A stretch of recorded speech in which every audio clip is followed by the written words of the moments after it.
नमस्कार, हमारा उत्तराखंड देख रहे हैं आप। मैं हूं आपके साथ चविश कात्री।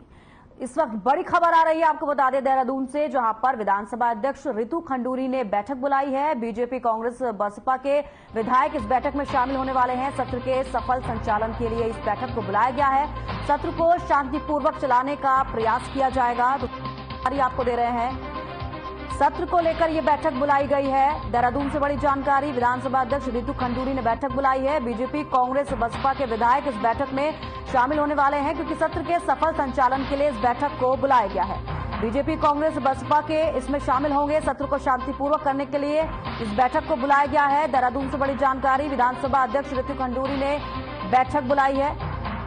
तो बीजेपी, कांग्रेस, सपा के विधायक इस बैठक में शामिल होने वाले हैं।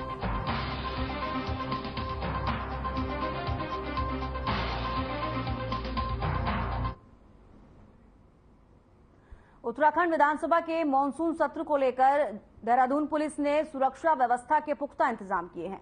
5 सितंबर से मॉनसून सत्र शुरू होगा। डीआईजी और एसएसपी ने विधानसभा व उसके आसपास के ड्यूटी पॉइंट का स्थलीय निरीक्षण किया और इस दौरान उन्होंने अधीनस्थ अधिकारियों को विधानसभा सत्र के दौरान सुरक्षा के समुचित प्रबंध सुनिश्चित करने के निर्देश दिए हैं।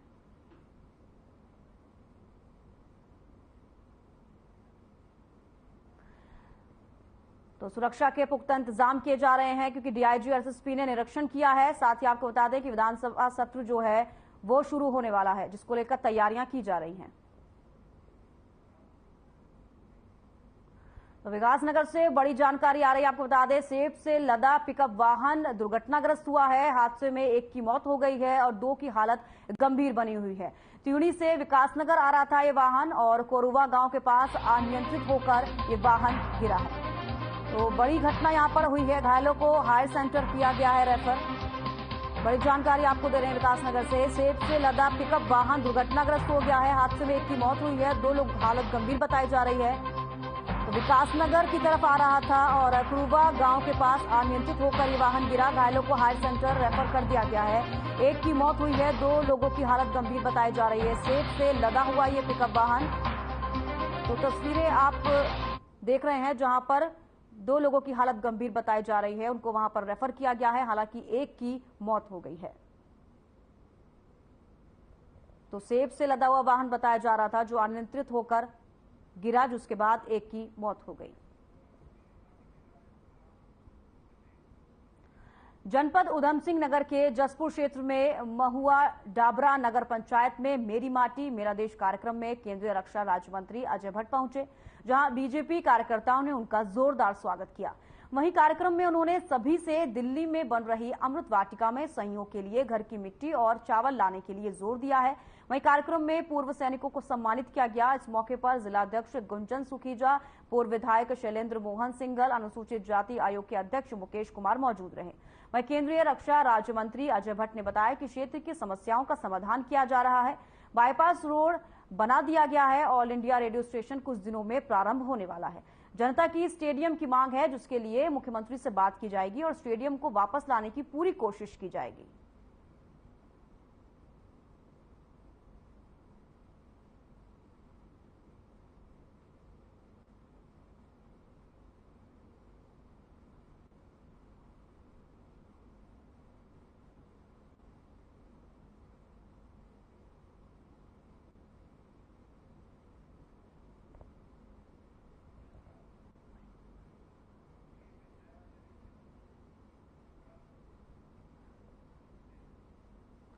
डेंगू के बढ़ते मामलों को लेकर शासन प्रशासन पूरी तरह से मुस्तैद है। स्वास्थ्य सचिव डॉक्टर आर राजेश कुमार समीक्षा बैठकों के साथ ही ग्राउंड जीरो पर जाकर अस्पतालों का निरीक्षण कर रहे हैं। उन्होंने स्वास्थ्य अधिकारियों के साथ कोरोनेशन गांधी जिला चिकित्सालय का औचक निरीक्षण किया। जिला अस्पताल में इमरजेंसी की व्यवस्थाओं पर उन्होंने नाराजगी जाहिर की। वहीं सेंट्रल पैथोलॉजी के बंद होने पर उन्होंने अधिकारियों को फटकार लगाते हुए पैथोलॉजी को व्यवस्थित तरीके से प्रतिदिन खोलने के निर्देश दिए हैं।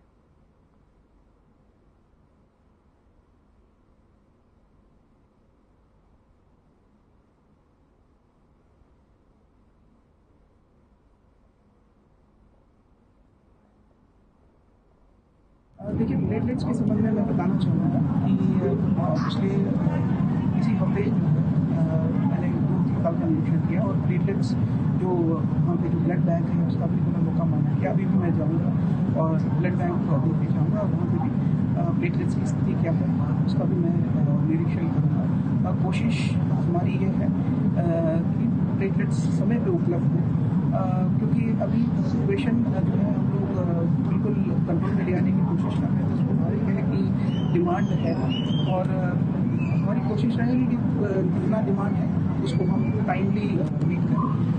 कभी कभार पेशेंट्स द्वारा भी डिमांड किया जाता है, जैसे हमने गाइडलाइंस इंस्ट्रक्शंस जारी किए हैं कि जब 20,000 से नीचे प्लेटलेट जाए तभी जम्बो पैक जो है पेशेंट्स डिमांड करें, लेकिन ऐसे कई सारे केसेस हैं जहाँ पर 20,000 से ज़्यादा भी है अभी पेशेंट्स डिमांड करते हैं।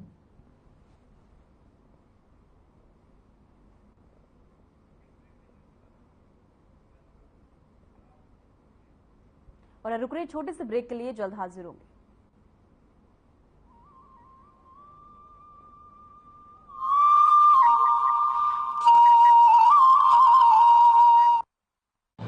डेंगू से बचने के लिए जरूरी है आसपास पानी जमा ना होने दें। डेंगू से बचाव करना है तो याद रखिए ये सारी बातें। डेंगू के मच्छर साफ पानी में पनपते हैं, इसलिए अपने आसपास पानी जमा नहीं होने देना है और रखनी है साफ सफाई। पानी की टंकी व जल संचय के बर्तनों को रखना है ढककर। सभी गुलदस्तों, गमलों, पानी के बर्तनों, कूलर का पानी सप्ताह में एक बार पूरी तरह से खाली कर दे और सुखाकर फिर से पानी भरें। प्रयोग में न आने वाले खाली बर्तन, बोतल, डब्बे, टायर, नारियल के खोल जैसी चीजें इधर उधर ना फेंकें। इनमें जमा हो सकता है बारिश का पानी और पनप सकते हैं डेंगू के मच्छर। मच्छरों से बचने के लिए ऐसे कपड़े पहने जो शरीर को ज्यादा से ज्यादा ढके। मच्छरदानी का इस्तेमाल करें। बिना चिकित्सकीय सलाह के कोई भी दवा न ले। नमस्कार। डेंगू और मलेरिया की रोकथाम, नियंत्रण और बचाव के लिए हम सभी को अपने आसपास के वातावरण को स्वच्छ बनाए रखना है, क्योंकि बारिश के मौसम में संक्रामक बीमारियों के साथ साथ डेंगू और मलेरिया के लार्वा भी तेजी से पनपते हैं। मेरा आप सभी से आग्रह है कि अपने घर में और घरों के आसपास साफ सफाई रखें, जल भराव न होने दें, ताकि डेंगू और मलेरिया की रोकथाम व नियंत्रण के लिए इस बीमारी की मूल वजह पर चोट की जा सके। हम सभी प्रत्येक रविवार को यह सुनिश्चित करें कि डेंगू के मच्छर आपके घरों या आसपास पनप तो नहीं रहे। छतों पर, कूलरों पर और गमलों की ट्रे पर पानी एकत्रित न होने दें। उस स्थान को साफ सुथरा रखें। हम सभी डेंगू और मलेरिया से बचाव के लिए जागरूकता फैलाएं और एक संकल्प लें कि आसपास के वातावरण को स्वच्छ बनाए रखेंगे और एक दूसरे को सहयोग करते रहेंगे। हर रविवार रहें तैयार, स्वच्छता अपनाकर करें डेंगू और मलेरिया पर वार। धन्यवाद। जागरूकता के साथ बरतनी है सावधानी।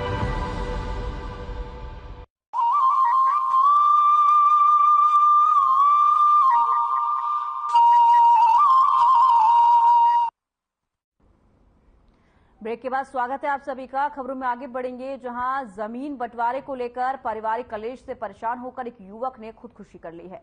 बताया जा रहा है कि युवक ने मरने से पहले एक वीडियो जारी कर पुलिस पर रिश्वत लेने का आरोप लगाया है। दरअसल अजीत ने देर रात शक्ति नहर के किनारे खड़े होकर एक वीडियो बनाया और वीडियो को वायरल कर दिया।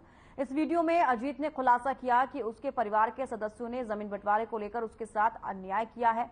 वहीं मृतक ने विकास नगर कोतवाली में तैनात एक पुलिस पर 20,000 रुपए की रिश्वत लेने का आरोप लगाते हुए बताया कि झगड़े में उसका हक दिलाने का आश्वासन देते हुए पुलिस ने उससे 20,000 रुपए की रिश्वत ली है, जिसके बाद सिपाही और ज्यादा पैसे की डिमांड कर रहा था। मृतक अजीत ने अपने परिवार के कई सदस्यों और पुलिस को अपनी मौत का जिम्मेदार बताया है।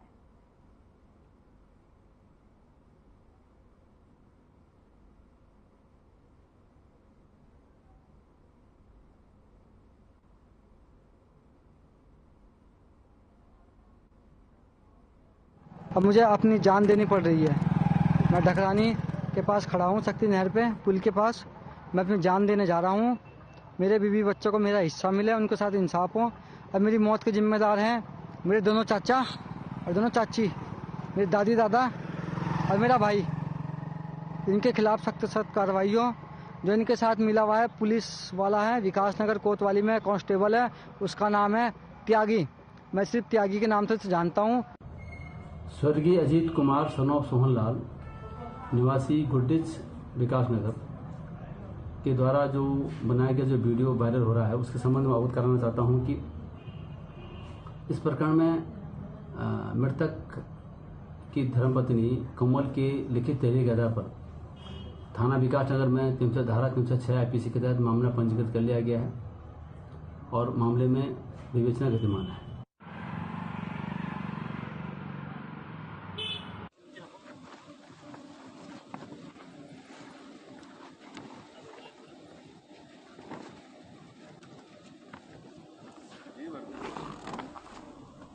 नैनीताल में 2017 के बाद की टैक्सियों पर सरकार ने रोक लगा दी थी, जिसके बाद टैक्सी यूनियन ने हड़ताल शुरू कर दी है। वहीं सीएम धामी ने टैक्सी यूनियन से मुलाकात की, जिसके बाद से हड़ताल को खत्म कर दिया गया है।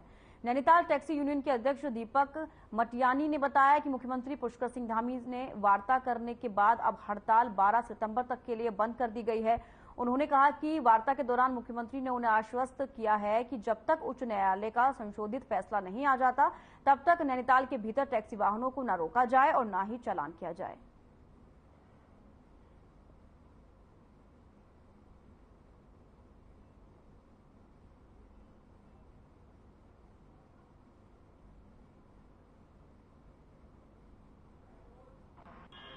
तो सुबह 7:30 बजे हमारी उनकी मीटिंग के साथ कॉल हुई। उन्होंने हमें एक सही डिसीजन देके हमारी जो 4 तारीख से हड़ताल थी उसको खत्म कराया।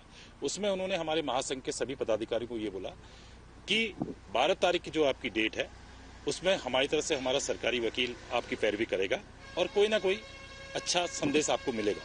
तब तक शहर के अंदर जो भी गाड़ियां अप और डाउन कर रही हैं उनमें किसी प्रकार का चालान नहीं होगा, चाहे वो 2017 की बात की हो या 2017 से पहले की।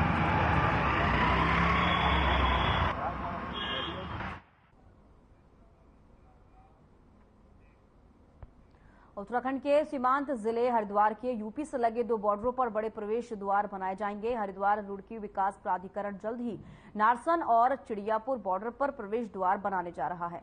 इन प्रवेश द्वारों पर प्रदेश की संस्कृति और कला की झलक भी नजर आएगी, जिससे दूसरे प्रदेशों से उत्तराखंड में आने वाले यात्रियों को यहां प्रवेश करने का एक खास एहसास होगा। हरिद्वार रुड़की विकास प्राधिकरण के उपाध्यक्ष अंशुल सिंह का कहना है कि उत्तर प्रदेश से उत्तराखंड में आने पर कोई प्रवेश द्वार नहीं है। मुख्यमंत्री पुष्कर सिंह धामी द्वारा निर्देशित किया गया है कि उत्तराखंड एंट्री पर प्रवेश द्वार बनाया जाए। हमारे द्वारा इस पर कार्य किया जा रहा है।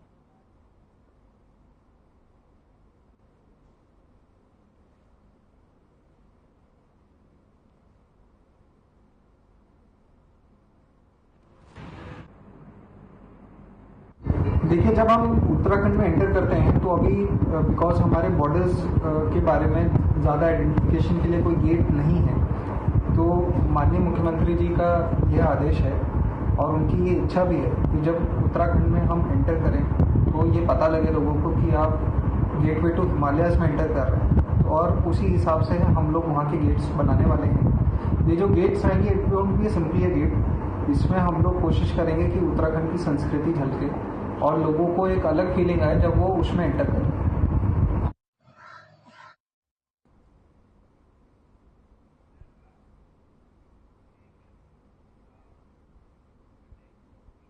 विश्व प्रसिद्ध चौबटिया गार्डन का आज उद्यान मंत्री गणेश जोशी ने औचक निरीक्षण किया। उन्होंने उद्यान में लगाए जा रहे लेडी इन रेड सेब सहित सभी फलों के नवीनतम प्रजाति के पौधों के बारे में जानकारी ली।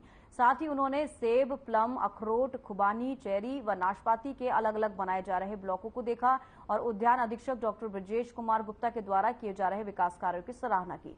उद्यान मंत्री ने उद्यान में लगाई जा रही खुबानी की प्रजाति बोलेरो और रुबेली के बारे में भी जानकारी ली। उद्यान अधीक्षक डॉक्टर गुप्ता ने बताया कि उत्तराखंड में खुबानी की ये प्रजाति पहली बार लगाई जा रही है और काश्तकारों के लिए इसके पौधे भी तैयार किए जा रहे हैं। ये खुबानी पूर्ण रूप से लाल रंग की होती है।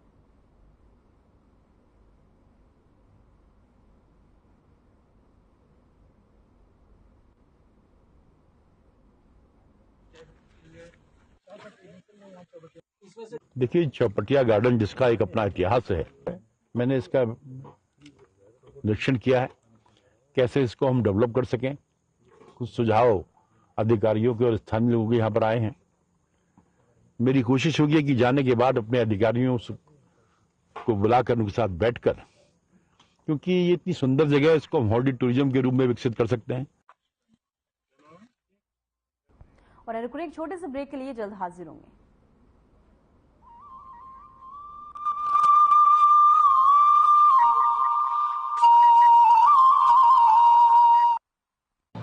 डेंगू से बचने के लिए जरूरी है आसपास पानी जमा ना होने दें। डेंगू से बचाव करना है तो याद रखिए ये सारी बातें। डेंगू के मच्छर साफ पानी में पनपते हैं, इसलिए अपने आसपास पानी जमा नहीं होने देना है और रखनी है साफ सफाई। पानी की टंकी व जल संचय के बर्तनों को रखना है ढककर। सभी गुलदस्तों, गमलों, पानी के बर्तनों, कूलर का पानी सप्ताह में एक बार पूरी तरह से खाली कर दें और सुखाकर फिर से पानी भरें। प्रयोग में न आने वाले खाली बर्तन, बोतल, डब्बे, टायर, नारियल के खोल जैसी चीजें इधर उधर ना फेंकें। इनमें जमा हो सकता है बारिश का पानी और पनप सकते हैं डेंगू के मच्छर। मच्छरों से बचने के लिए ऐसे कपड़े पहने जो शरीर को ज्यादा से ज्यादा ढके। मच्छरदानी का इस्तेमाल करें।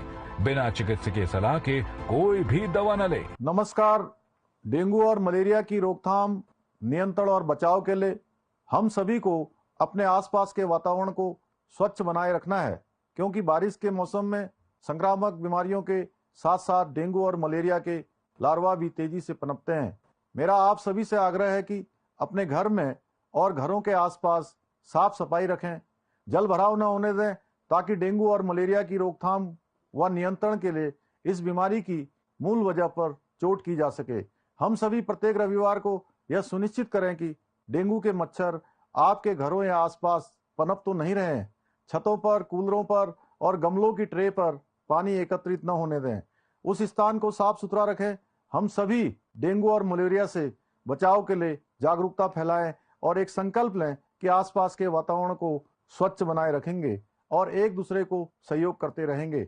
हर रविवार रहें तैयार, स्वच्छता अपनाकर करें डेंगू और मलेरिया पर वार। धन्यवाद। जागरूकता के साथ बरतनी है सावधानी।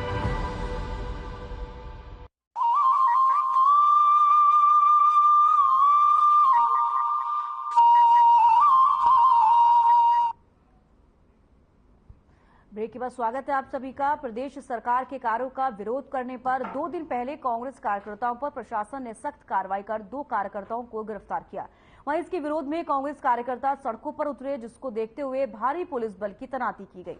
बता दें कि कांग्रेस कार्यकर्ताओं का आरोप है कि सरकार विपक्ष की आवाज दबाने का कार्य कर रही है, मगर कांग्रेस इस मामले में पीछे नहीं हटेगी और लगातार सरकार के विरुद्ध प्रदर्शन करेगी।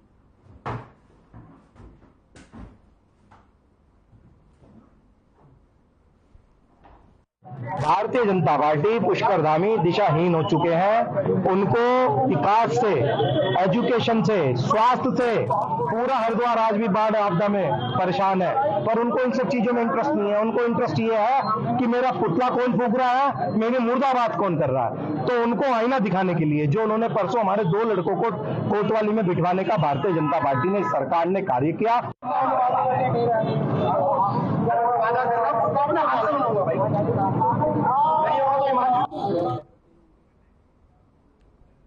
खबर विकासनगर से है, जहां गुडरीच निवासी अजीत का शव शक्ति नहर से बरामद हुआ है। बता दें कि मामले की सूचना जब पुलिस को मिली तो मौके पर पहुंची पुलिस ने शव को कब्जे में लेकर आगामी कार्रवाई में जुट गई। तो वहीं परिजनों ने रिश्तेदारों पर आत्महत्या के लिए उकसाने का आरोप लगाया है।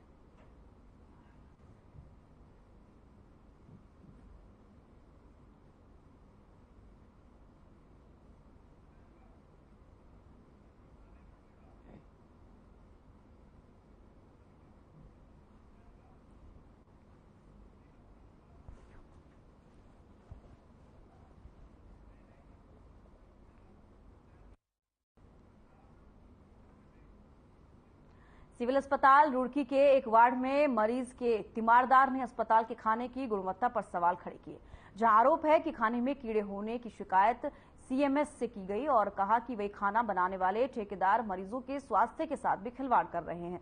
जहां मामले की गंभीरता को देखते हुए सीएमएस ने संबंधित ठेकेदारों को चेतावनी दी है कि भविष्य में इस तरह शिकायत मिलने पर कार्रवाई की जाएगी। फिलहाल ठेकेदार को चेतावनी देते हुए छोड़ दिया गया है।